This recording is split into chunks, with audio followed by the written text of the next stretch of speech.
Today, my son and I had the pleasure of talking to a veteran Houston artist by the name of Hutxmr.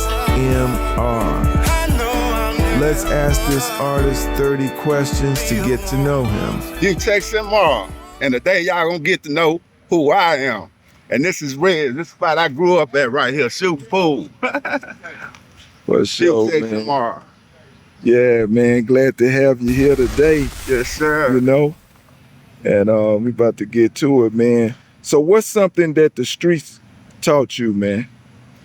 Well, the streets taught me really a lot. The most thing I got out the streets was respect. Respect will take you a long way. A long way.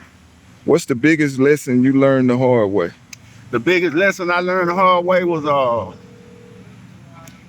not so much as trying to be like the people that you look up to. You know, everybody's life ain't the same. You know, what he do, you might not can do. You never heard that old saying of what he eat, I might not can digest. You know, that's the same scenario. You know, just kind of like be yourself, you know, even though you look up to somebody. Yeah. Just be you. How do you keep your soul clean in a dirty world?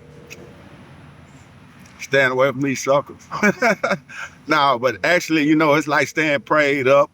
And just like I say, when you be you, you know, you don't tend to feed on the other stuff. You know, you just let God be your guide. Yeah. What's one thing people assume about you that's not true? People assume a lot of times that I'm not gangster, and that's cool. You know, I'm cool with that today, you know, being of my age. You know, they look at you friendly. They consider you friendly when you speak, when you mind your own business, when you stay to yourself, you know, and it's kind of the opposite. You know, you can activate me, you know, you can activate that gangster in me, you know, but I try not to let it happen. What does loyalty mean to you? Loyalty mean the world to me, you know, but first it starts with self. When you true to yourself, you know, then you can be true to other people, but if you're not true to yourself, you can't be truthful to other people, you know, and a situation is somewhat like having a homeboy, you know. Say, for instance, he broke, you know, I'm real, you know, I'm loyal, you know what I'm saying? You my partner, you my dog, you know. So if we go somewhere and you broke, you know, I might just go in my pocket because I got money and give you your own money. That way you ain't got to ask me for nothing. You know, it's no big eyes and no little U's, you know, and everybody ain't in competition. We just all one, you know, generate one purpose. We on solid ground, being loyal, you know. What advice would you give to a 21-year-old trying to get money the fast way? The only advice I can give to you, man, because I know a lot of times we can't control what people do, you know. Even if I tell him not to do it, he gonna do what he want to do. But my advice would be to tell him, you know, mind your own business, respect everybody, and realize that in some cases you will lose. You know, you will lose, but don't let them losses detour you from you know, really trying to accomplish your goals. You know what I'm saying? Have you ever had to walk away from something that would have destroyed you? Yeah, a lot of times. You know, I've been in these streets for a long time, but not all that's in my past. But I remember one time somebody pulled a gun on me, and when they pulled a gun on me, I could have been, how can I say, I could have tried to be hard and retaliate and all that, but I realized the situation at that time, I was wrong, you know, so I had to accept that. You know, it was hard though, because my ego got in the way, but I had to accept that. What does keeping it real look like in 2025? What does keeping it real look like? Me? That's the best answer I can give you, right? Me? What's one thing every man should learn before he turns 30? Before he turns 30, it's one thing one man should learn. How to survive, man. You know, how to hustle. You know, it don't always have to be a bad hustle. It could be a good hustle, you know, but learn how to hustle, man. Make an extra dollar, you know, and work, man. Get you a job, man, because these streets don't always pay. But a job do. What's one thing every man, wait, how do you deal with betrayal? Somebody betrayed me, a lot of times I disassociate myself, you know. I stop fooling with them, because when you allow people to do that, it becomes like a habit. It's like, you know, something that you'll accept, and that's not always the case. And then you'll wind up doing something that you shouldn't have done. But if you eliminate it and stay away from it, you all good. What role does God play in your everyday life? Man, God is the air in which I breathe, the foundation in which I stand on. Because of him, I am who I am today. And I've been through a lot. What's a spiritual moment that changed you forever? One day I was high, man. I was real, real high. And I was sitting in kind of like a wooded area. And in that wooden area, I was hurting. My spirit was so aching and pain of what I was going through in my life that I just sung, man. And I was singing out. And when I was singing, it was some girls walking on the outside on the street. And when they passed by, they was like, "Girl, you hear that? Oh, girl, you hear that?" And that I'll never forget that, because really I was singing from my soul and my heart, man. I was hurt. What do I'll you, never forget that. what do you pray for the most?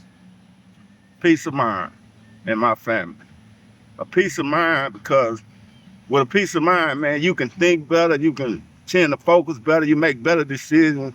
And when I say my family, it's like giving them what they never had in their upbringing, for all of us, as a family. What would you tell your younger self if you could go back? Don't do drugs. That's how I got caught up. That's how my life changed, when I got too involved in them drugs. What's something OGs need to start doing before better for their youth? Like I said earlier, man, you can tell people stuff, man, but that don't mean they gonna listen to it. But I feel like it's my duty as an OG, because I'm old school. It's to tell the truth, just let them know, hey, man, from my experience, this what I got out of that. And it don't always apply to everybody, but I can only tell my story. What's the best piece of advice you've ever received? The best piece of advice I've received was to love yourself first. Learn to love yourself. What's something you want your legacy to say? I want my legacy to say that I was an example, that I was a real uh, individual who cared for others, that I a lot of times gave people the truth, that I was an honest person, very, very committed to being the best man that I could be, you know. How does Houston influence your music and mindset? Well, it goes back to my experiences in life, and coming up and seeing all the stuff I seen, here in Acres Home, where I'm from, and this where I'm at on the corner of Knox right here. And my experiences growing up here, I seen a lot of stuff, like the drug dealers, the robbers, the jackers, the cars. I done seen people, play football and make it, basketball and make it. I done seen a lot of stuff, man, and the slabs and all that stuff. I grew up looking at all that stuff. So, of course, it was like a part of my life, so it became a part of me as well. What's the realest lyric you've ever written?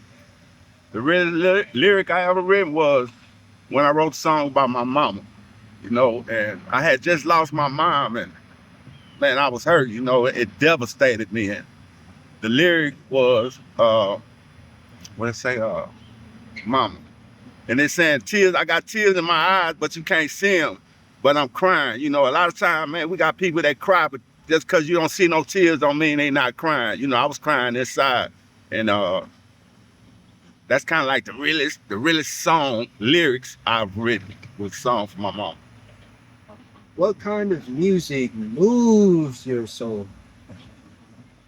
Some good old blues, man, some Johnny Taylor, some Curtis Mayfield. That's what moved me, man. When I hear that kind of music, man, my whole vibe changed. When I listen to rap music, I try not to listen to it too much, because then I feel like I become that person, because that's what I feed myself. But when I listen to Johnny Taylor, May, and all that kind of stuff, I be on a vibe, man. It gives me a different focus. Like, I be looking at, like, man, how can I get this money? What can I do?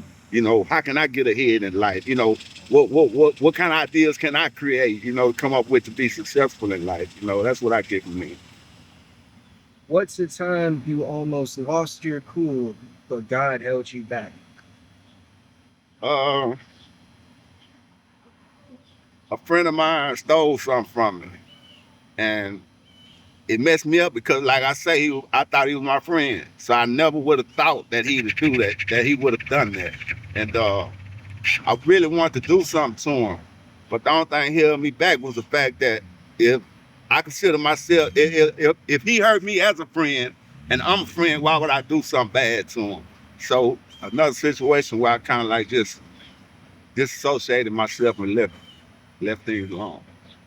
What's the dumbest thing you ever did for love? Could you repeat that? What's the dumbest thing you ever did for love? The dumbest thing I ever did for love was keep forgiving a woman. I kept forgiving her, man. Every time she messed up, I forgive her because I was in love with her. You know, love had me blind. Y'all ever heard, blinded by love? That's how I was. That's the dumbest thing I ever did. Have you ever been so broke you had to get creative with dinner? What did you eat? Roman noodles and chili. It made me a spread with some Fritos.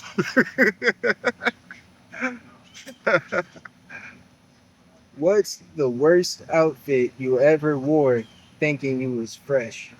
Man, one time when I was a little kid, I'll never forget my mom bought me a suit. And at that time, now they had what they call S curls and Jerry curls and all that stuff. And man, she put that S curl on my hand, gave me that suit, man, put that suit on, and I had a turtleneck shirt on. And boy, look at it, I thought I was Al Green or somebody, man. But when I look back at it, man, well, I was thrown out. I was messed up, man. I looked crazy as a motherfucker, man. Yeah, I remember that. I ain't wore a turtleneck since. What's something you do that makes people laugh but you don't mean to be funny? Uh, Sometimes when you tell people the truth, they laugh at it, as if it's a joke. But, it don't bother me because I know I'm just telling the real. It's just the way that I deliver my message sometimes. What would happen if you let your younger self run your Instagram for a day? I might blow up. Because right now on Instagram, it seems like the kids are the ones who win it. The kids are the ones who win it right now. But I got to be who I am. If the block had a church choir, what song would they be singing? That's all a person know. Uh, uh, Probably I miss my homie. Yeah, cause a lot of people done passed away out my hood, man. So it'll probably be this song's dedicated to my homie. I forgot the group, but yeah. What's the craziest thing someone ever DM'd you after a video drop? Hey man, you hot, man. You on fire. Uh, DM me, and then you DM them. They want you to spend your money. But if I'm so hot, if I'm that hot and that fire, let's do something. Let's work. Let's team up. Yeah. Who in Houston cooks better oxtails? Your auntie, Burns Barbecue, or Orlando's? I really don't know if Burns do oxtails. I don't know. I'm not for sure. But I do know um, it's a place out here on I want to say Homestead. Man, I can't think of the name. Forgive me, man. But they sell oxtails, man. They pretty good, man. But Burns is barbecue. And man, Burns been on for years, man. Some of the most major people in the world have been to Burns to eat barbecue, man. And that's what I was raised up on. Burns barbecue. We used to get the little real basket, the little scrap basket. And that was like all the meats that they cooked. They just cut them up, put them in a little thing like so. Man, you can get a loaf of bread, you eat that whole loaf of bread with that scrap basket. That's what me and my homeboys used to do after we shoot ball at Nigga City Park. Let's go with it, Corp. Tell us a time you thought you were being watched and you were right. Uh, the one time I was being watched and I was right, I was at a a clothing store. And I just pulled up, but I noticed it was another car that came down the street following me. And this so happened when I pulled in the parking lot, I kept looking in my rear view mirror because, you know, something just tell you, you know, just watch it, you know. And I looked and they parked a little ways down from me. And before I got out the car, I decided to move my car just in case, you know. So I moved the car, and when I moved the car, I realized that they was about to move to that side as well. So to be honest to you, man, I just got out the car and got myself armed up, you know, because I didn't want to show no fear, you know. But I got out the car, armed myself, and I was right, man. The people were really coming to me, but to my surprise, it was in reference to something good, and you know. I panicked, Yeah. but it was a good thing that they were following me, but you know, they wanted me to do some work. They noticed my car, whatever. Yeah. They approached me. So tell me about how it was growing up. Man, I grew up in Studewood. I'm from Studewood, but after I left Studewood, I went to Spring Branch. Then from Spring Branch, I came out here when I was like maybe 15 or 14. And this is where I resided at, you know, all the way up until I was, you know, a real full-grown man. And out here in Acres Home, man, you know, I love it out here, man. I love it. I love it. I love it wholeheartedly. Yeah. Yeah. So where were you when, because I know you said Acres Home, and I know that Slim Thug from Acres Home, man. Is he from Acres Home? I don't think he's from Acres Home, but I think kind of like me, he moved out here and he started working with the people out here, you know, in his music career. And I think he went to school at Eisenhower, I believe. So Okay. yeah, he became, you know, a Acres Home individual, you know, and shit, that's what it is. Once you come here though and you stay here for a little while, Yeah. you're gonna claim it more. You're gonna claim it more. So where were you when he started blowing up? When he started blowing up, I was staying in Copper Tree Apartments right down Gulf Bank, you know, in Acres Home. And I had heard about him, J-Dog, and Lil Mario, because my real name Mario, you know, I heard about all of them. And people used to tell me all the time, man, you and J-Dog sound just like, woo, woo, woo, you and J-Dog, you know. But I never really got to, you know, bond with him or get to just really know him, you know. And in and out of jail, you know, after that, during that process, you know, I never really had a chance, you know, really get involved, you know, and be a part of his life. Like, Yeah. So you say you had went to jail. So what happened right there? man, I got a lot of felonies. I Yeah. was a bad boy, man. I used to do a lot of dumb stuff. I'm gonna say dumb stuff, you know, now that I'm older. A lot of dumb stuff. I was stealing cars. That's how I got these Nike signs on my hand. You know, we were stealing cars back then, and we used to use them Nike gloves all the time. So we imprinted them on our hand, you know, just something we do, man. Stealing cars was my thing.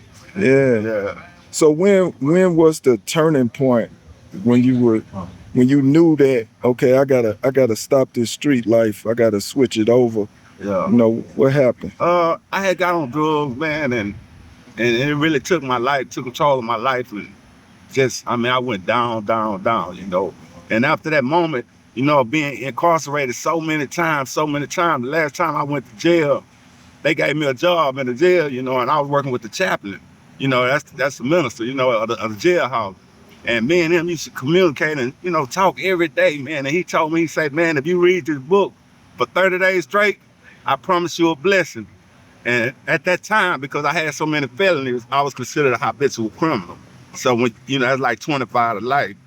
But man, I read that book them 30 days, man, and man, God blessed me to get 9 months. And after that, I knew right then I couldn't go back to jail no more. And I really firmly started believing in God wholeheartedly. Wow. Man, that's good, man. That's good. So what advice do you give anybody out there right now that's in the street life and, you know, that's really doing different things and that's on the path that you was on, you know, but they might be on that path right now? What Man, advice would you give them? They say put God first, man, in all your ways. Acknowledge him in all your ways. No matter what you do, man, talk to God, man. And just like he did it for me, he'll do it for you, man. He'll change your life. That's if he see fit for it to be changed, you know. Yeah. I just kept acknowledging. No matter what I was doing, I would always pray. I'd say my prayers in the morning or at night, little stuff like that. But I always kept God present in my life. And I believe that was the outcome of my changing of my life. Yeah. Yeah. Yeah. That's cool, man. So what projects do you have, man? I appreciate you coming out and just sharing with us, but what projects do you have going right now that you want people to check out, and how can they contact you to get with you? Okay, well, I was kind of like on some rap stuff, and that's something I've always wanted to do in life, but I never had the chance to. So now that I'm on the road and the track that I'm on, I've been doing a lot of rap music, but lately I've converted over to blues, and I love blues. Like I said earlier, I love my blues, man. But at the same time, it depends on where the spirit lead me. If I get something in my heart and my soul that say, hey, man, you need to do this, or this beat sound live, or this beat sound good, it depends on what it tells me. And if it talks to me, then I'm gonna talk back, whether it's rap or R&B or blues, Yeah, Yeah, man, that's cool, man. So glad that you came and hollered at us, man. appreciate it. And by the way, man, my name is Hutxmr. If y'all don't know how to pronounce my name, it's Hutxmr. Hutxmr. That's how you pronounce it. And I Yeah. came up with that name because don't nobody else had it. And I don't want to sound like nobody else. I don't sound like nobody else. And Hutxmr, you can find it. Well, and we're gonna go check Fine. your music out, man. Facebook, YouTube, TikTok. I'm now. Wow. And on streaming platforms. And pretty soon, too, I want y'all to know, man, I'm finna start marketing my clothes, putting my clothes out there. This is my clothing line. And it's called Hutxmr Fresher. Yeah. And I'm finna That's put it pretty on the dope. map. So I hope that I can get y'all support and relations to it. And it's the first time I ever tried to sell my merch. I'm sure y'all been noticing it, but first time I ever tried trying to sell it because I recently got it patent. That's how much I believe in. And it's been a long process of getting my patent, but I'm at the door now, so y'all get ready for that. That's live. Hutxmr Fresher. Hutxmr. MR. MR. Man, make sure y'all check them out. Yes, sir. Real dope.